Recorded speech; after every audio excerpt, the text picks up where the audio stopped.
जय महाराष्ट्र. मी Reshma Tapase. America, Israel आणि Iran यांचं जे युद्ध चालू आहे ते संपूर्ण जगाला माहिती आहे. आणि ज्या प्रकारे आपले प्रधानमंत्री नरेंद्र मोदी साहेब जेव्हा इस्रायल भेटीला जाऊन आले त्याच्यानंतर हे युद्ध सुरू झालं, त्याच्याने बऱ्याच चर्चांनासुद्धा उधाण आलेलं आहे. या दरम्यान आता 2 दिवसापूर्वी इराणची युद्धनौका आपल्या हिंदी महासागरामध्ये आपल्या भारताच्या युद्ध सेनेबरोबर सरावासाठी आले होते. म्हणजे ते आपले पाहुणे होते, आपण त्यांना बोलवलेलं होतं.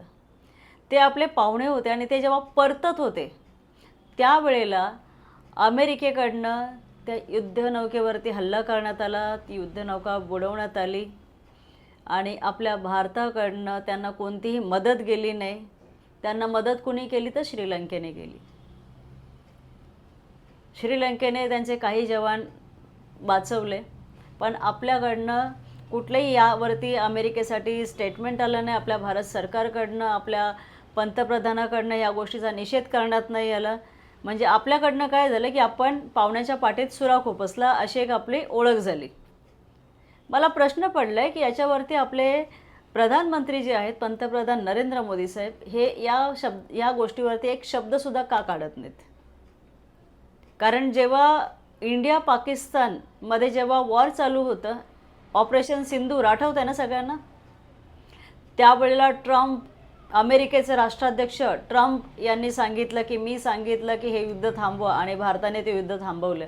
बऱ्याच जणांनी प्रश्न विचारले होते की हा ट्रम्प होतो कोण भारताला आदेश देणारा.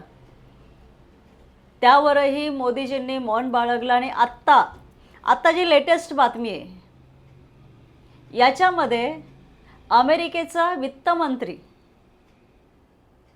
त्याचं स्टेटमेंट आहे की आम्ही भारताला 1 महिन्यापर्यंत रशियाकडनं पेट्रोल घेण्यासाठी आम्ही सवलत दिली आहे. 1 महिन्यासाठी अमेरिका आपल्याला परवानगी देतो की आपण 1 महिना रशियाकडनं आपण इंधन घेऊ शकतो. तर याचं स्पष्टीकरण पंतप्रधान मोदीजींनी द्यायला हवं की अमेरिका कोण आहे जो आपल्याला परवानगी देतो आहे. आपला हा भारत देश हा अमेरिकेच्या परवानगीवरती चालणार आहे. म्हणजे याचं उदाहरण मला म्हणजे एक उत्तर द्यायला पाहिजे मोदीजींनी की खरंच आपला देश, जे विरोधी पक्षनेते आरोप करतात, खरंच नरेंद्र मोदीजींनी आपला देश खरंच अमेरिकेकडे, डोनाल्ड ट्रम्पकडे गहाण ठेवला आहे का? विचार करण्यासारखा विषय आहे. कारण अमेरिका आपल्याला परवानगी देतो की तुम्ही 1 महिन्यापर्यंत रशियाकडनं इंधन घेऊ शकता. याच्या आधी कधी झालं हे की कुठला बाहेरचा देश आपल्याला आदेश देणार? आपण स्वतंत्र भारत देश म्हणून आपण मिरवतो ना संपूर्ण जगामध्ये. आपल्या देशाला स्वतंत्रता कधी मिळाली?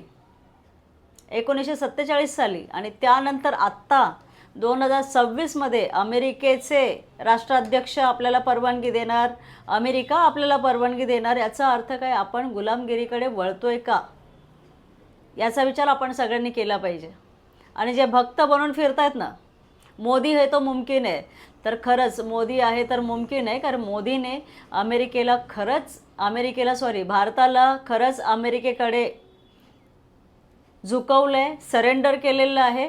कारण आपण मोदीजींनी यावर उत्तर द्यायला पाहिजे की आपण हा आदेश का पाळणार आहे. आपला देश स्वतंत्र देश आहे, मग अमेरिका होते कोण जे आपल्याला आदेश देते? म्हणजे बघा,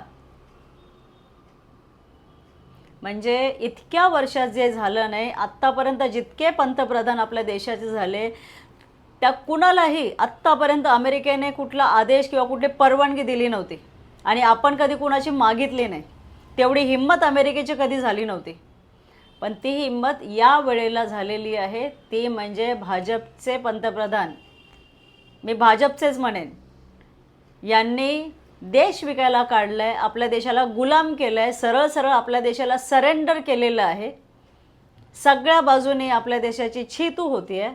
एवढी मोठी घटना घडली की आपल्याकडे जे पाहुणे येतात त्यांना आपल्या देशाच्या हद्दीमध्ये अमेरिका मारते. मग आपल्या देशात घुसायला अमेरिका काय कमी करणार आहे ह्याचं उत्तर द्यावं. म्हणजे आपल्या देशाला कुठल्या वळणावरती मोदीजीने आणून ठेवलं आहे. त्यांचा बिझनेस, त्यांचा व्यापार आणि जे टॅरिफ वगैरे त्यांनी जे आपल्याकडे झिरो लावलेलं आहे ना अमेरिकेला, आणि आपल्या मालाला 18% टॅरिफ केलेलं आहे ना. मोदीजी सुरुवातीला काय म्हणत होते? आत्मनिर्भर देश करणार, ते आत्मनिर्भर, मेक इन इंडिया. जर मेक इन इंडिया करणार होते तुम्ही, जर आत्मनिर्भर या देशाला बनवणार होते, तर मग या देशामध्ये अमेरिकेचा माल झिरो टॅरिफवरती काय येणार आहे? म्हणजे आपल्याकडे आपल्या देशातला माल आपण घ्यायचा नाही, तो बाहेर 18% टॅरिफने पाठवणार, आणि आपण मेक इन इंडियाच्या नावाखाली काय करताय तुम्ही? म्हणजे मेक इन इंडियाच्या नावाखाली काय?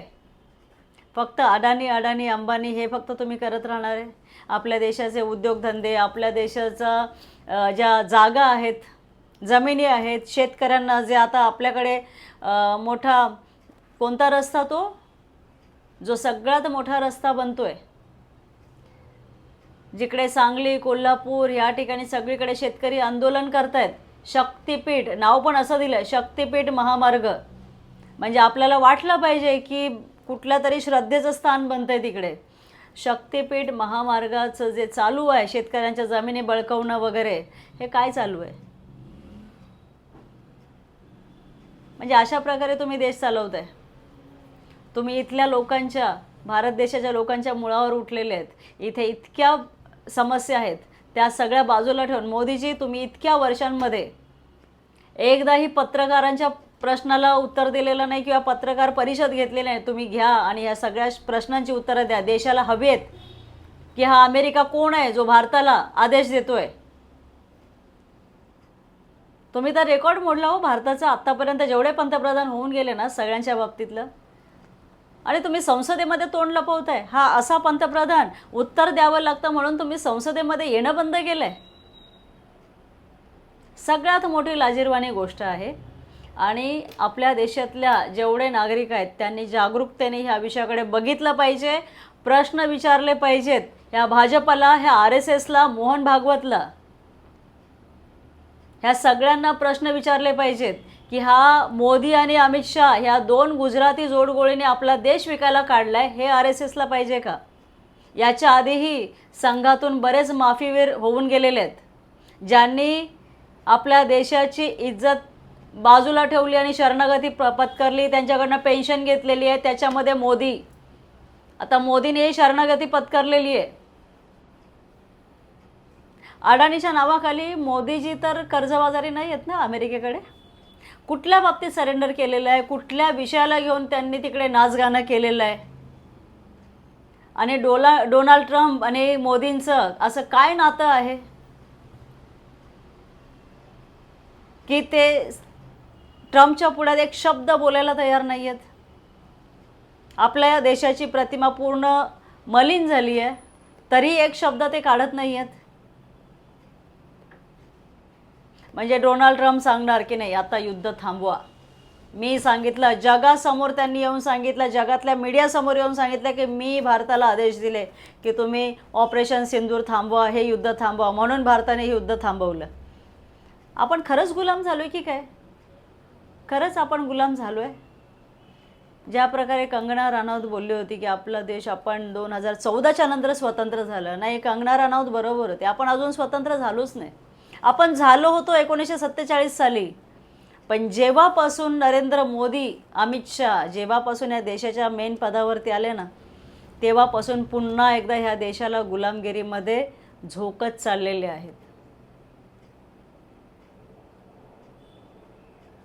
लोकांनी विचार करावा ह्या गोष्टीवरती की मोदी काय करतात. अजूनही अंधभक्त खूप आहेत, त्यांना हे दिसत नाही उघड्या डोळ्यांनी जे काय चाललेले आहेत. तर जे अंधभक्त असतील ना त्यांनीही विचार करा, कारण देश जर गुलामगिरीकडे गेलात ना तर तुम्हीसुद्धा ह्याच्यातून वाचणार नाही, तुमचे वंशसुद्धा वाचणार नाही, तुमच्या पिढ्यानपिढ्या या गुलामगिरीमध्ये जाणार आहेत. तेव्हा थोडे डोळे उघडा, तुमची बुद्धी शाबूत ठेवा आणि ह्या विषयाकडे बघा आणि तुमच्या पंतप्रधानांना मोदीला प्रश्न विचारा. एवढं बोलून थांबते. जय हिंद, जय महाराष्ट्र.